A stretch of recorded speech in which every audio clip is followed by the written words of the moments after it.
Bismillahirrahmanirrahim. Assalamualaikum warahmatullahi wabarakatuh.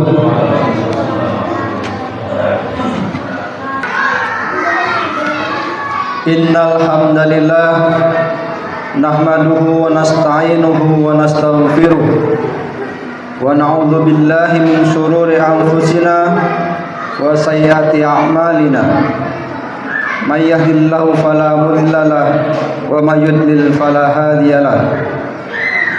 Asyhadu an la ilaha illallah wa asyhadu anna Muhammadan abduhu wa rasuluh alladzi la nabiyya ba'dahu. Allahumma shalli wa sallim ala Muhammadin wa ala alihi wa ashabihi wa man tabi'ahum bi ihsanin ila yaumiddin. Ayyuhal hadirun, ittaqullaha haqqa tuqatih wa la tamutunna illa wa antum muslimun.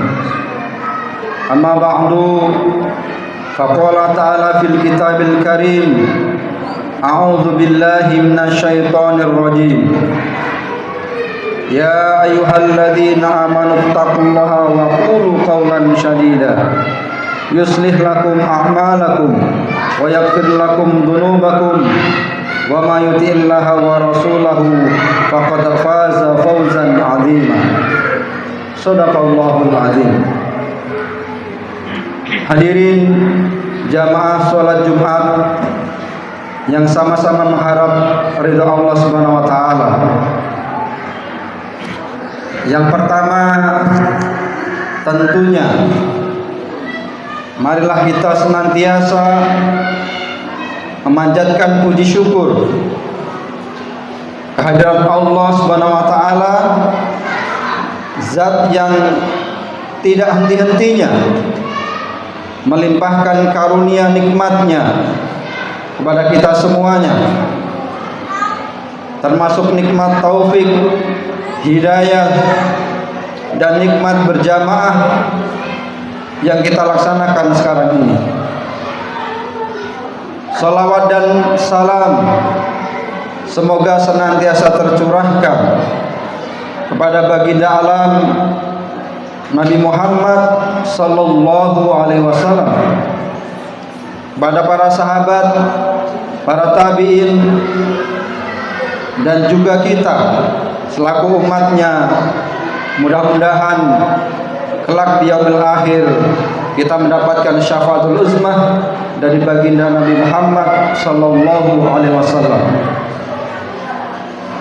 Dan tidak lupa khatib senantiasa berwasiat kepada diri khatib pribadi dan kepada jamaah sekalian. Marilah sama-sama kita meningkatkan, mempertahankan keimanan dan ketakwaan kita kepada Allah Subhanahu wa taala. Sebab hanya dengan dua hal itulah insyaallah kita akan berharap di yaumil akhir nanti kita akan mendapatkan rahmat dan ampunan dari Allah Subhanahu wa taala. Hadirin sidang Jumat rahimakumullah, dalam perjalanan hidup kita tentunya penuh dengan suka dan duka, penuh dengan cobaan kehidupan. Demikian pula perjalanan dalam rangka mendekatkan diri kepada Allah Subhanahu wa taala tentunya banyak halangan dan rintangan dan cobaannya.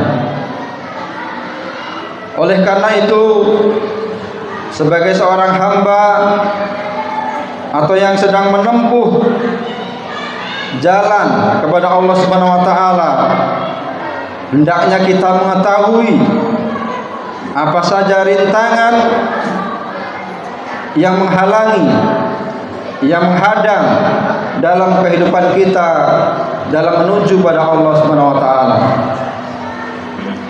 Sebab sebagaimana diketahui bahwa Allah Subhanahu wa taala itu sangat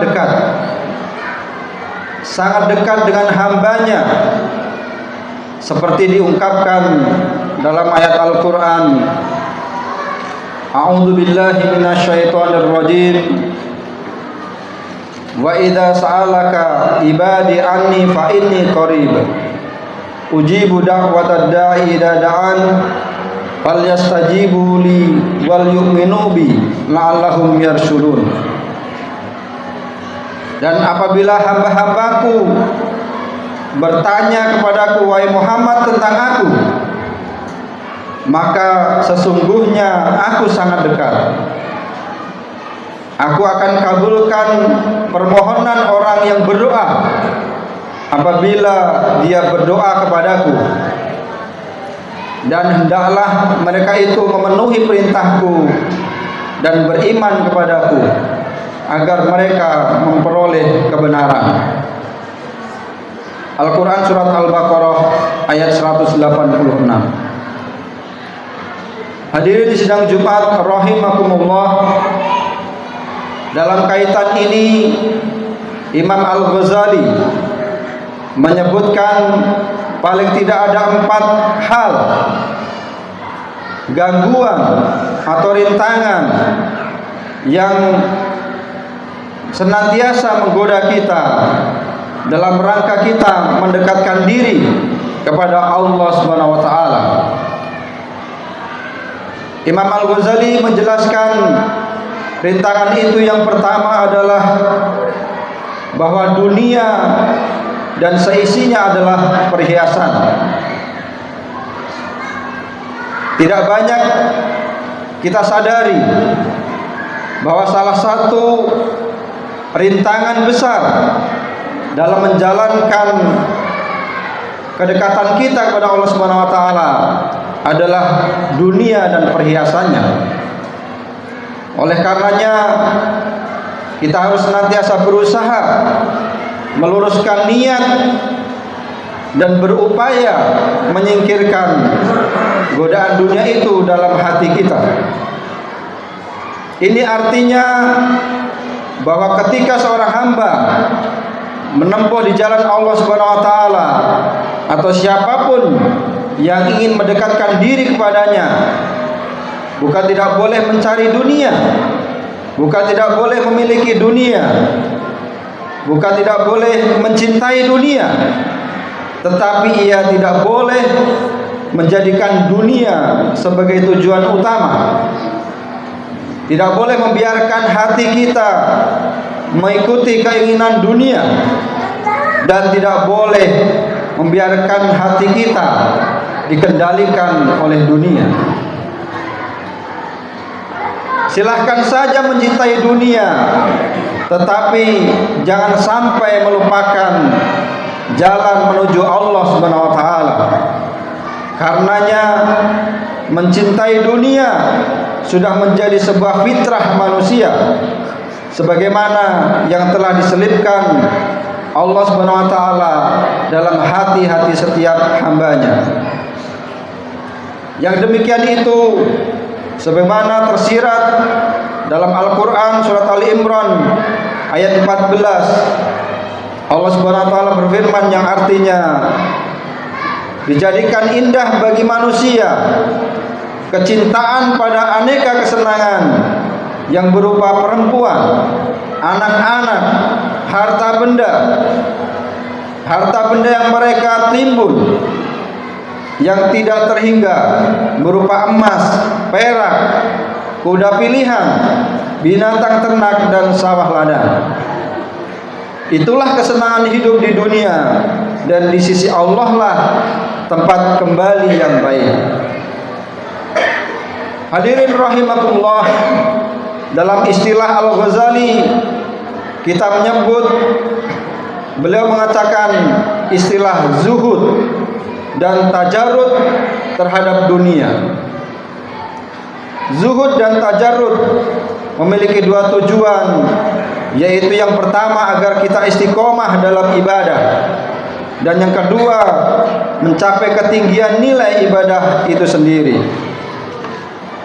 Tingginya kualitas ibadah orang yang zuhud telah ditunjukkan oleh Rasulullah dalam salah satu hadisnya. 2 rakaat orang alim dan zuhud hatinya lebih baik dan lebih dicintai Allah daripada ibadahnya orang-orang yang tidak zuhud hingga akhir masa selama-lamanya. Hadirin sidang Jumat rahimakumullah. Yang kedua adalah hal yang menghalangi kedekatan kita dengan Allah Subhanahu wa taala, yaitu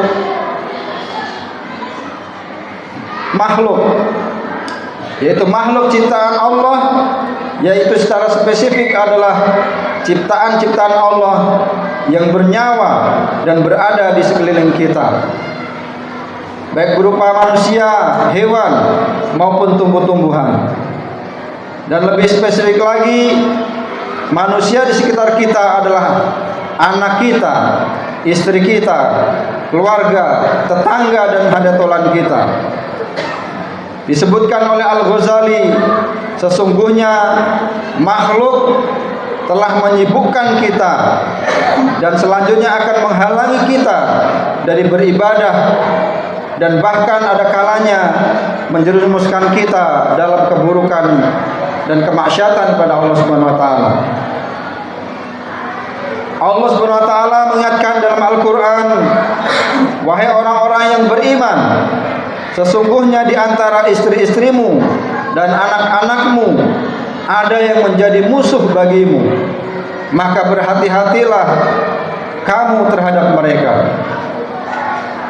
Hadirin sidang Jumat rahimakumullah, maksud dari ayat ini adalah bukan berarti seorang yang soleh tidak boleh bergaul dengan makhluk, tetapi jangan sampai terganggu pengaruh buruk dari mereka. Dengan dalih dipengaruhi mereka, seseorang yang ingin mendekatkan diri kepada Allah harus membawa mereka ke jalan Allah Subhanahu wa taala. Ingatlah bahwa pengaruh orang yang ada di sekitar kita sungguh sangat besar.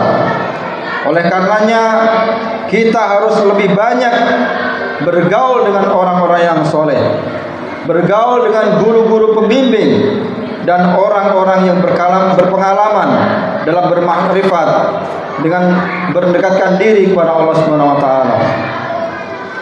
Sekiranya pergaulan kita dengan makhluk akan membawa pengaruh buruk, maka kita hendaknya memilih menghindar, menjauh dari mereka, atau cukup bergaul seperlunya dengan mereka, seraya yakin bahwa tujuan dirinya adalah ingin sampai kepada Allah dan harus menyingkirkan rintangan-rintangannya, termasuk rintangan terhadap makhluk ini. Namun demikian, tentunya mengurangi hubungan dengan makhluk bukan berarti kita memutus silaturahim dan berhenti menebar kebaikan dengan sesama, tetapi menyingkirkan segala pengaruh dan godaan yang datang dari arah mereka, menjauhi pergaulan yang tidak membawa dirinya semakin dekat kepada Allah. Kendati masih bergaul dengan makhluk, hati kita tidak tergantung dan tidak berharap kepada makhluk. Kaum muslimin sidang Jumat rahimakumullah. Yang ketiga, Imam Al-Ghazali menyebutkan penghalang kedekatan kita dengan Allah adalah syaitan. Selaku hamba yang ingin dekat dengan Allah, kita jangan pernah memberi kesempatan kepada syaitan untuk menggoda kita. Kita harus tetap memusuhi syaitan. Karenanya Allah sendiri menyatakan syaitan itu musuh yang nyata bagi manusia dan senantiasa menyesatkan manusia. Kendati tampak menuntun kepada Allah atau kepada kebaikan, tetapi pada akhirnya syaitan akan tetap menjerumuskan kita. Al-Quran juga telah mengingatkan, bukankah aku telah berpesan kepadamu dengan sungguh-sungguh, wahai anak cucu Adam, bahwa janganlah kamu menyembah syaitan. Sesungguhnya syaitan itu musuh yang nyata bagimu. Kaum muslimin sidang Jumat rahimakumullah, yang perlu kita waspadai adalah tipu daya syaitan yang sangat halus dan lembut. Sebagaimana Imam Al-Ghazali mengutip pernyataan Yahya bin Mu'az Al-Razi yang mengatakan, syaitan itu santai sementara engkau sibuk. Setan itu melihatmu sedangkan engkau tidak melihatnya. Engkau melupakannya sedangkan setan tidak melupakanmu. Lagi pula setan itu memiliki banyak penolong dalam menggodamu. Hadirin sidang Jumat rahimakumullah, di antara salah satu cara agar kita terhindar dari godaan setan adalah memperbanyak zikir dan berlindung kepada Allah Subhanahu wa taala. Karena tipu daya setan masuk di saat manusia lengah dan lupa kepada Allah Subhanahu wa taala. Jangan pernah mengikuti tipu daya dan langkah setan, sebab sekali saja mengikutinya akan terus mengikutinya. Dan kita diajarkan sebuah doa, Allahumma inni a'udzubika min atba'is khutuwati syaitan. Ya Allah, aku berlindung kepadamu dari mengikuti langkah-langkah setan.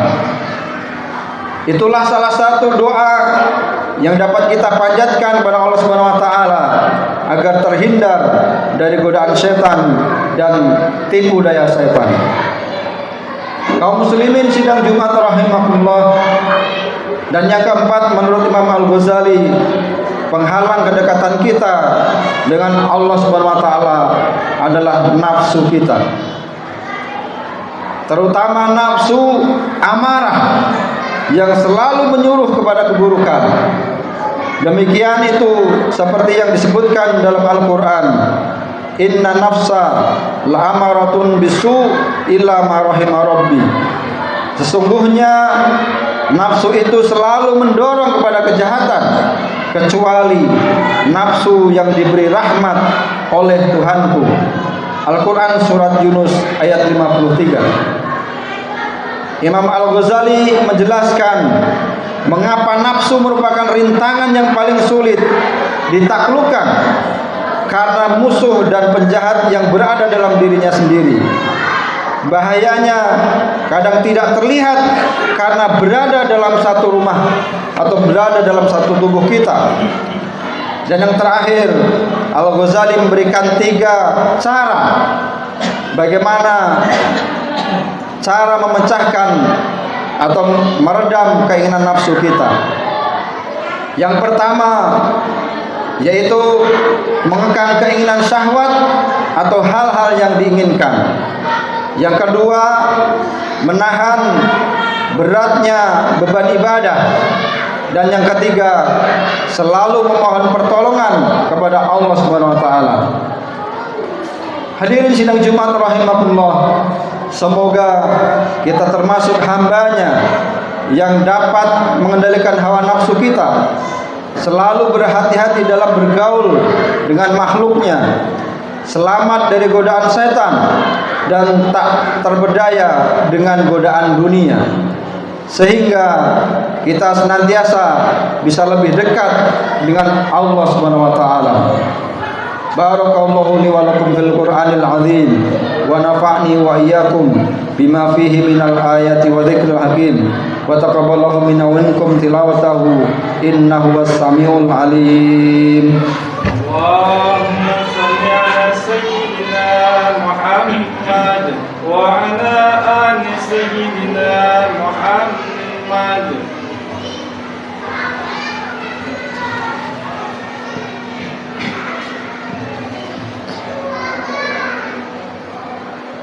Alhamdulillahi rabbil alamin, wassalatu wassalamu ala asrafil anbiya'i wal mursalin nabiyina Muhammadin wa ala alihi wa ashabihi ajma'in.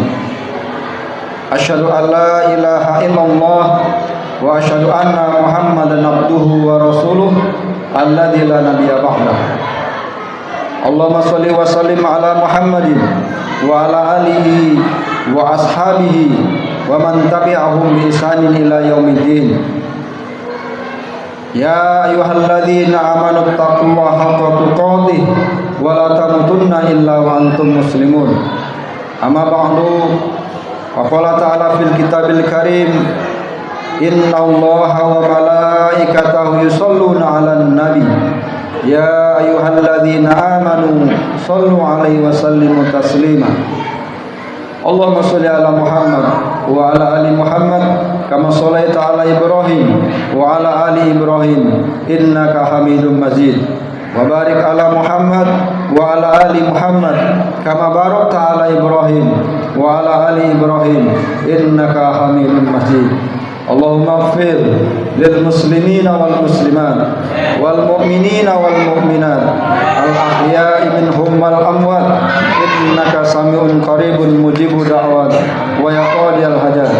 Rabbana la tuzigh qulubana ba'da idh hadaitana wa hab lana min ladunka rahmah innaka antal wahhab. Allahumma inna nas'aluka al-huda wat tuqa wal afafa wal ghina. Allahumma asin aqibatana fil umuri kulliha wa ajirna min izzid dunya wa adzabil akhirah. Rabbana zalamna anfusana wa illam taghfir lana wa tarhamna lanakunanna minal khasirin. Rabbana hab lana min azwajina wa dhurriyyatina qurrata a'yun waj'alna lil muttaqina imama. Rabbana atina fid dunya hasanah wa fil akhirati hasanah wa qina adzabannar. Wa sallallahu ala sayyidina Muhammadin wa ala alihi wa sahbihi wa sallim. Subhana rabbika rabbil izzati amma yasifun. Wassalamun alal mursalin walhamdulillahi rabbil alamin. Aqimis shalah.